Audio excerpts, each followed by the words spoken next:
ప్రియులారా, మన ప్రభువైన యేసు క్రీస్తు నామంలో మీకు శుభోదయం.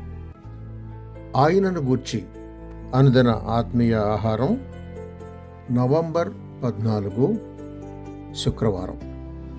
నేటి మన ధ్యాన లేఖనం రూతు గ్రంథం 2వ అధ్యాయం 3వ వచనం. పాత తర్జుమా. అప్పుడు ఆమెకు సంభవించిన గతి ఏదనగా, ఆ పొలములో ఆమె వెళ్ళిన భాగము ఎలీమెలకు వంశపు వాడైన బోయజుది. వ్యాఖ్యానాంశం: లోకమును ప్రేమించిన తండ్రి ప్రేమ. వ్యాఖ్యానాంశం: లోకమును ప్రేమించిన తండ్రి ప్రేమ. వ్యాఖ్యానం: రూతు అన్యురాలు. రెండవదిగా ఆమె విధవరాలు. మూడవదిగా ఆమె 10 ఏండ్లు ఒకనితో భార్యగా కాపురం ఉండిన గొడ్రాలుగా ఉన్నది. అయినా చూడండి, ఆ పిల్ల మీద గొప్ప యెహోవా తన కన్ను ఉంచాడు.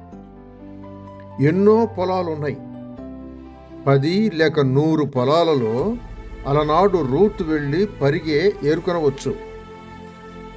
కానీ యెహోవా ఆశ్చర్యంగా బోయజు పొలానికే ఏమీ తెలియని ఆ బేద పిల్లను నడిపించాడు.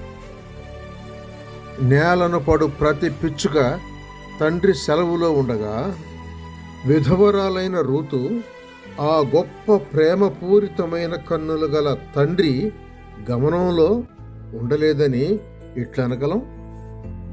నశించిన దానిని వెదకి రక్షించుటకు వచ్చిన క్రీస్తును పంపిన దేవుడు ఆ పాతకాలంలో ఈ మోయాబీ పాపాత్మురాలను వెదకి రక్షించటానికి కార్యం సమకూరుస్తూ వచ్చాడు. స్తోత్రం.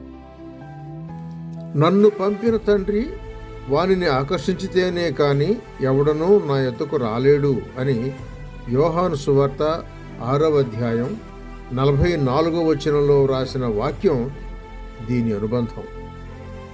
రక్షణలో తండ్రి ఆకర్షణ ఉంది, తండ్రి ప్రేమ ఉంది, తండ్రి ముందెలివి ఉంది.